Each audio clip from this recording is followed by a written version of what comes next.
There are so many ways in which we are experiencing national breakdown. But I think one of the reasons why some of the problems exist is because some of the truths and the foundational principles of this country have not been as universally held as they need to be. And these things are universally held when we teach them to our children. I think that when so much of the attention was given to STEM, to learning about science and math and technology over the last few decades, there has been a diminishment of interest in making sure that our children were exposed to art and to music and to history and to civics and government. I remember when I ran for president in 2020, and I don't know how it is now, but I remember when I ran then, there were 11 states that did not require even half a year of study among our children, let's say middle school kids, in civics or government or history. And as a consequence, we have millions and millions and millions of Americans who truly are ignorant, not stupid, but ignorant of the foundational principles of the United States. And you come to understand no one ever taught them. So we need to ourselves educate ourselves some of the things that either we haven't ever thought about, haven't learned about. And in many cases, we learned it in the seventh grade, and it just became peripheral to us. Either we just took it for granted, or we forgot it, or even more importantly, we just failed to recognize how important it is to keep these things in our minds.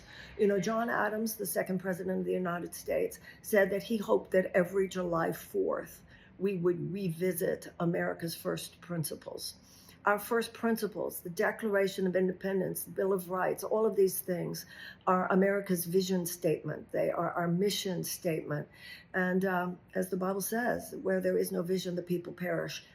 That's a description of how consciousness and nature operates. So our reclaiming our vision is extremely important.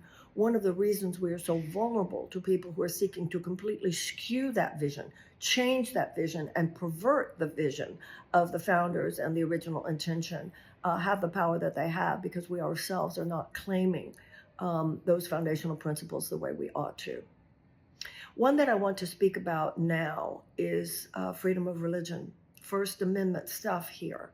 That, first of all, let's remember the government is to establish no law regarding religion.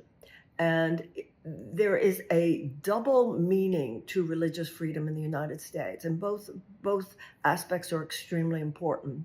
One, it protects religion from interference by government, and it also protects government from interference by religious institutions.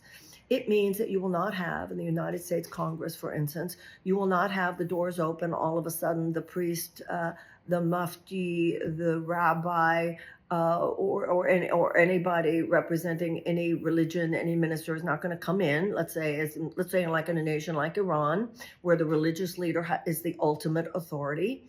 Not going to happen here. That's not supposed to happen according to our Constitution. No religious authority gets to come in and override the actions of our legislative branch or any branch of government. Their doctrine, their dogma does not get to supersede the actions of the U.S. government. It also means, equally important, you're not going to have any church, mosque, synagogue, AA meeting, or young atheist meeting. Interesting, because religious freedom in the United States does not just mean freedom to worship however you want, it also means the freedom whether or not to worship. So in all of these things I just mentioned, whether it's a house of religious freedom, whether it has to do with a group of people praying, whether it has to do with atheists, you're not going to have, according to our Constitution, you are not going to have a bunch of policemen come in and say, break it up because you're not on the list. This is civics sacred, these foundational principles. And I mention this because there is a very serious movement in this country today called Christian nationalism.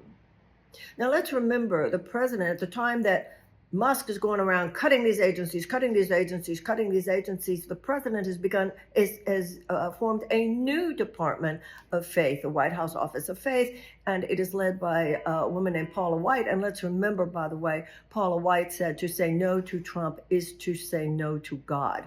right there. Like, there's no how we see it in the United States of America. The marvelous quote by Teddy Roosevelt about how important it is to have your own opinion. You do not owe it to the president to agree with him, and definitely not on the basis that whatever he says is God. And certainly we are not to see him as infallible. He is represented by the people. We respect that. He is to have the due powers of the presidency, but all within that constitutional context. Nobody has a monopoly on truth in this country, whether it's political or religious. And this isn't even just about tolerating other religions. It's not about tolerating our differences. It's actually about celebrating the fact, e pluribus unum, another basic first principle of the United States, out of many one. The whole point of the richness of this country is you get to be whatever religion you want to be. Whatever politics you want to be, as long as it doesn't hurt anyone else. The people standing up for America are standing up for that. Christian nationalism, and there are some very empowered people in this government today who are Christian nationalists. And that view is that all major institutions should be led by Christians. That's not American. That's not American. All major institutions should be led by whatever person is most qualified, as deemed qualifications by those who voted for them or appointed them or whatever. And fortunately, there are not just people who are non-Christians speaking up about this. There are wonderful people who are Christians, and even sincerely religious Christians who are speaking up about this. Check out James Tallarico in Texas. So when the Christian nationalists start, one of the things that the president has now said as part of that office, I think, is they're going to have a task force to root out anti-Christian bias in this country. Yeah. Careful. Claim what's true, and that which is untrue will have much less power among us. See you later.